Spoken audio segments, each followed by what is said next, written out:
Hello, I'm Pete Torriello. And I'm Maureen Torriello. And it's time for the Sonic Boomers Podcast. This is program number 71. Are you sure? Okay.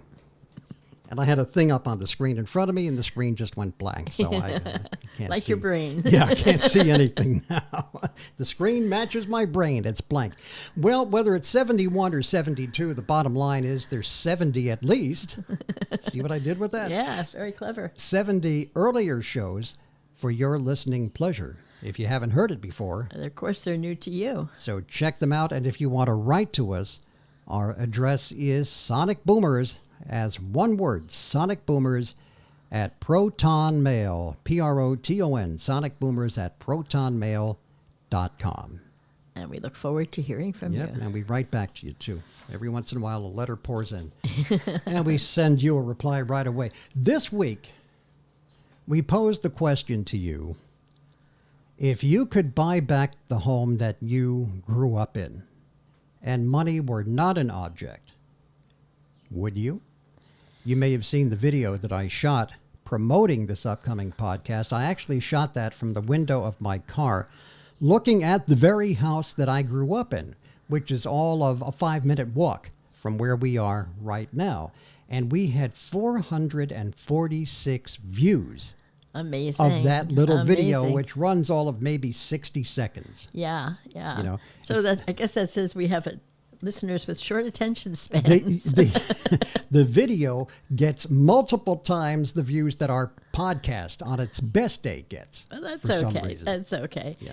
Now, the impetus for this was came up as a memory on one of our pages on Facebook that someone that you knew, Pete, had just recently bought their house back, and it prompted a whole discussion about could you, level the field, money no object. What would be your take? Would you or would you not? So that got us two talking, and we had very differing opinions. So we realized that maybe this was a potential podcast topic that would be of interest. We got a lot of responses. And we got a lot of responses from the people who generally listen to our podcast. Many of them from the village here that we live in now. And some from, where I grew up, and just the, outside world in general. There is a world outside of Madison Park, believe it or I'm not. not so sure about that. People do live elsewhere, Pete. Yes, they do. Don't know how they do it, but they do. So what is it like, do you think, about Madison Park that people are like so fond of? It's a good question, because all of these developments, these housing tracts in this area were all built within maybe 5 years of one another. Right. 1955, 1956 is when they put up the 705 homes here in Madison Park. But also there was Laurel Park, and both Madison Park and Laurel Park were made by the same builder, Herbert Kendall. But there was also President Park, Hope Homes, Parkway Homes, Sayre Woods, Sayre Woods South, Lake Ridge, and Lake Ridge West, to name just a few. Yeah. Just a few. And what is interesting is that when you come into Madison Park, there are signs along the way that say, "Welcome to Madison Park." And to my friends in neighboring communities, please don't take this as a knock. But when you go into, let's say, Laurel Park, There's nothing there's there. nothing that says, "Welcome to Laurel Park." Right. When you go into President Park, the only way that you would know that you're in President Park is all the streets are named after Presidents. American presidents. Right, right. But there is something about Madison Park, that name and the culture of Madison Park has withstood the test of time. Apparently. Now, asking you, if you could buy back your childhood home, would you? In a heartbeat. In a heartbeat. In fact, I had this whole fantasy scenario in my head of going back to the house that I grew up in and having a big wad of money to spend. Like I said, if money were no object, Right. if I were wealthy. And I would have knocked on the door and introduced myself and said, I'm Pete Torriello, and get the hell out of my house. No, I would have said, this is the house that I grew up in. Right. I lived here for 21 years. And how much do you want for it? And if the homeowner said, well, Pete, it's not for sale, I would have said, no, I don't think you heard me. How much do you want for it? Well, it's not for sale. No. Listen to me again. How much do you want for me to buy this house today? What will it take to put you in a What Cadillac do I today? have to put you in this new Pontiac today? And that is how strongly I wanted to buy it back, and Yeah. it wasn't for sale. Of course when not, we yeah. were, when we were looking here in the development. Right. So we wound up with something that's very close to it. It's very similar. But I would have bought it back in a heartbeat. So many happy memories. Yeah, yeah. But now for me, if you asked me, I would not buy my house Yeah. back. Yeah. And it's not for any knock of the neighborhood or anything like that. It's just that for me, the memories are associated with the people that lived there, both within the walls of my house and within the neighborhood. The friends that I had, the friendships, the relationships that we had in the area, the places we visited, the stores that we frequented, all that is all part and parcel of my memory. The house is not. And of course, none of that is there now. None of the people that I grew up No, with. only the house. Only the house. So, just on the face value of buying the house alone, I would not. But then secondarily, the house is not set up in a way that I would want to be living now. It's very similar to the house we just left in Irvington, Right, where with we'd- stairs going up and Right. only one bathroom, and it's up on the second floor. And that house had an unfinished basement. It took on water. It really, no, I just would not take it. Isn't it amazing that we raised a family, you and me and 3 kids, a family of 5, in a house with 1 bathroom? Yeah. Yeah. I don't know how we did it, but we are living proof that it can be done. I mean, everybody did, though, in our day. Yeah. Like, in growing up, in my neighborhood especially, they didn't have more than 1 bathroom. I didn't know that you could have a house Yeah. with more than one. Everybody just had the one, and You waited. took You turns, waited made- your turn, and if you Yeah. couldn't wait, you ran out behind the tree in the in the backyard. Maybe the boys did. I don't know, not the girls. But I mean that was par for the to course. this day at our old house, there are still spots where things do not grow in the backyard. Oh, Petey Pop. Well, see, I tend to tie physical things in with my memories. Yeah. Like one of the things, like you said to me, if you were to buy your house back, Yeah. you might not like it because maybe your bedroom is gone and maybe that was converted into a dining area or something, because a lot of these houses over the years have been changed, and some the floor plans changed radically. Yeah, they've taken walls down, put them up someplace else, knocked out ceilings, done all kinds of things. So, if I were to buy the house, the first thing I would have been looking for was in our finished basement, we had a closet. And my father used to stand me up against the closet and make the marks with a pencil. He would etch the marks into Yeah. the closet door. How tall you were. To see how tall I was growing. And it would be really cool to see that there now. Yeah. And depressing to see that, like, the mark, like when I was in 8th grade, is kind of like where I am now. That's kind of like where growth stopped. Well, for you were Petey. tall in 8th grade then. I was tall for a while. Yeah. And if that were gone, that might upset me. Yeah. And all of the people that I grew up with that were close to me have either moved on, Right. or unfortunately have passed. Now, what I find fortunate for you is, since we've been back here in the park, there are still a lot of people around, though, that, all right, they were not in your your close circle of friends. Right. But there are names and places and people that either were brothers or sisters of people you went to school with, Yeah. or maybe married someone that you went to school We know with. one another. We Or you went to you knew grade each school, other at high least, school together. you maybe had a class or a study hall with them or something. So for you, you still kind of have remnants of that memory left. Yes. In my old place, no. There's absolutely nobody there, to the best of my knowledge, that even is anywhere still around. And so I think it makes it a little bit different for your experience because of the fact that even that you did come back and you did get to reconnect, sort of. But I came back here not knowing who was still here. Oh, yeah. Yeah, but But pleasantly surprisingly, surprised. there are a lot of families that are still here or descendants of Right. those families. I mean, case in point, there's a guy a couple doors down that you went to school with. Oh, Joe. Yeah, Joe Germino. and you had no idea that he still lived there. I was so thrilled that he still lived here. And Joe, you put on one hell of a show, 4th of July, man. Fireworks. You guys down there at my end of the street, what a show. I'm already looking forward to next year. It's crazy. It's crazy here on the 4th. So we put it forth to our listeners. Would you, if you could, if cost were not an expense or a factor, would you buy back the home that you were raised in? And it's a mixed bag. Although I will say the responses that we got from the Parkers tip in favor of, yes, I will buy. And the people outside the park tend to be a little bit less, Because they want to come back to the Madison Park experience.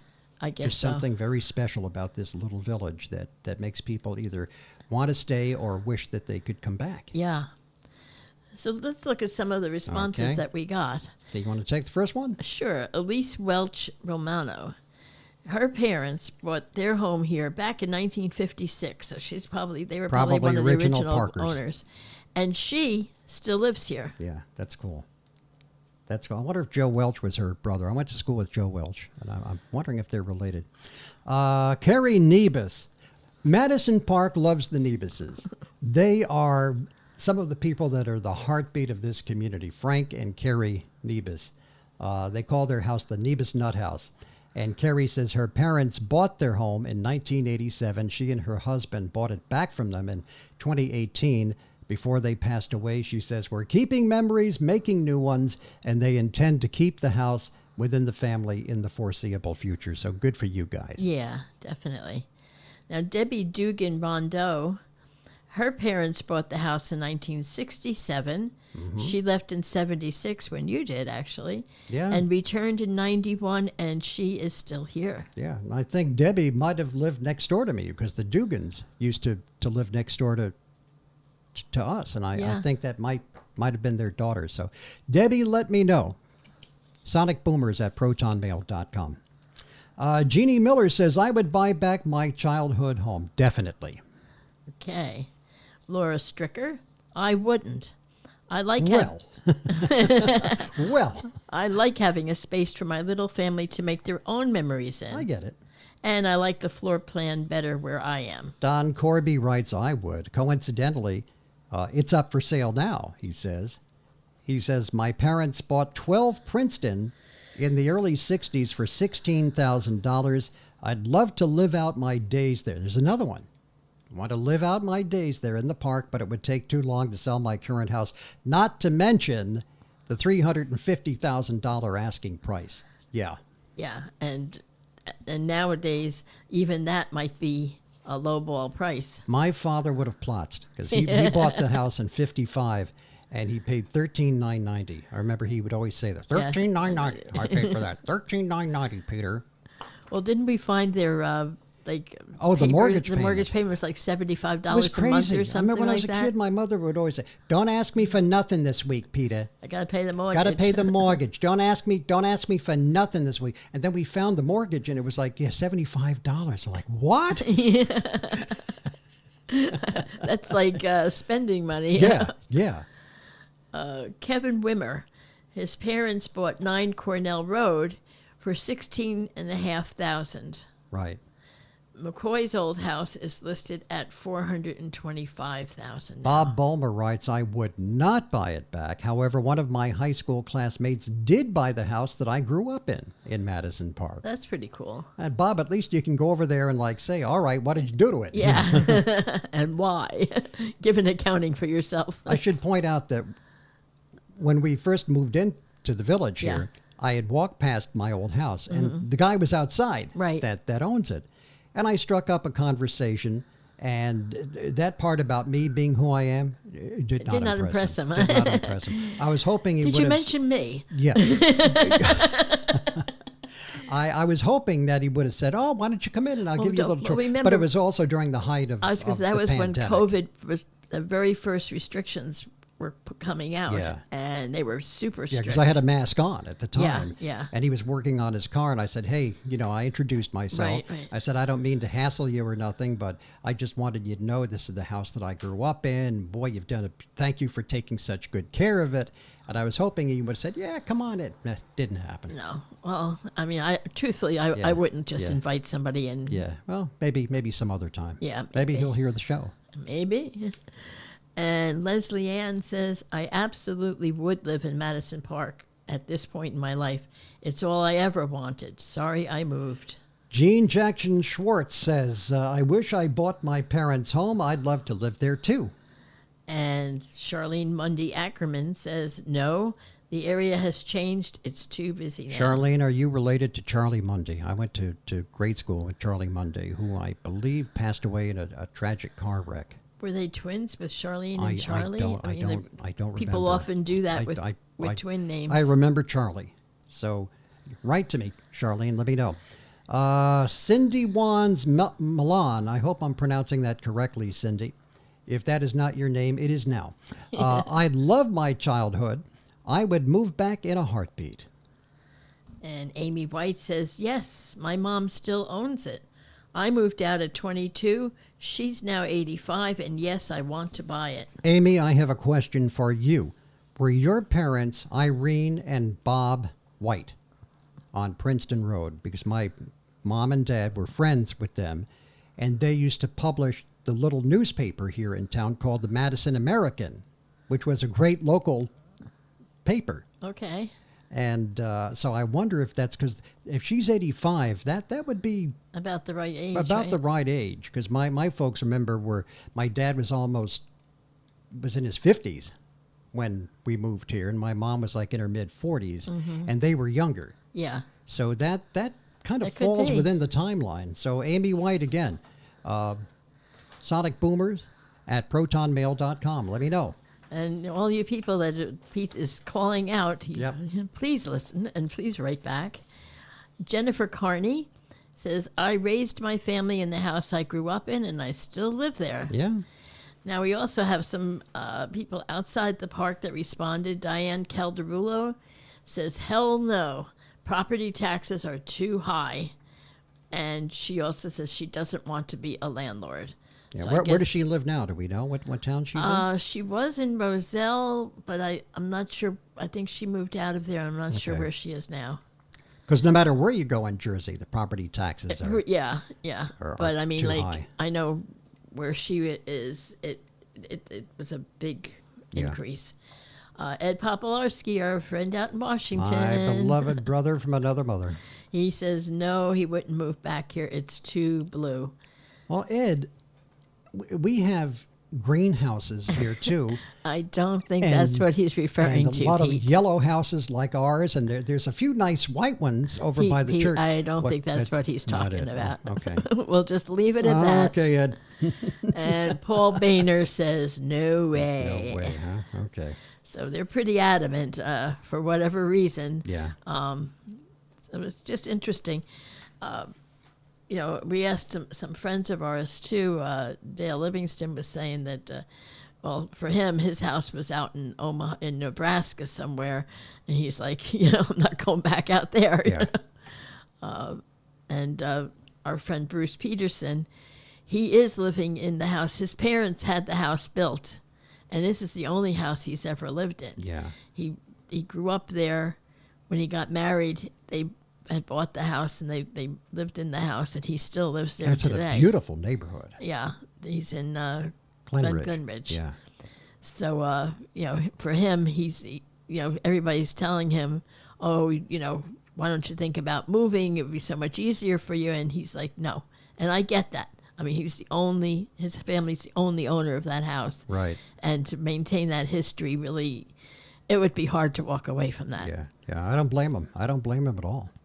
So that's just a few of the responses that we got, and hopefully Thank I you gave for you some food all for thought. of your responses. We had a lot of them. We did, and we always enjoy hearing from our listeners. And that means it's time now for our Boomer Trivia Contest for the week, where I try to stump Maureen and she tries to stump me. So, ladies first. Ladies, oh, isn't he a gentleman? All right, this is in the publishing category. These, by the way, are from the Trivial Pursuit Baby Boomer edition. Mm-hmm. What high fashion magazine credited Ingrid Bergman with having a nose that was rather generous? High fashion magazine. What immediately comes to mind is Vogue. You got it. How about that one, sports fans? Okay, you ready for yours? I think so. Okay. Who, according to his show's theme song, was feared by the bad, loved by the good? He was feared by the bad, loved by the good. Zorro? Close. Robin Hood. Oh, okay. All right. I didn't remember him having a show. In the words of Alex Trebek, Sorry. And that's going to do it for Sonic Boomers podcast this week. Please write to us. I'll repeat the address for you one more time. Sonic Boomers, you've got to write it as one word. God knows I tried. I tried to make it 2 words, and it just doesn't work. Sonic Boomers at protonmail.com. And of course, you can always leave voicemail at anchor.com. Yep. And we listen to any responses that you want to post on Facebook, on our Facebook page, and pretty much anywhere you can grab us. You Yeah. see us in the diner, come on over and say, hey, you know what? And if you have ideas for future podcasts, let us know about that too, We would love to hear because from you. we'd like to follow up on that. So until next time, I'm Pete Torriello. And I'm Maureen Torriello. And you know what you've got to do now. Go out and make some noise.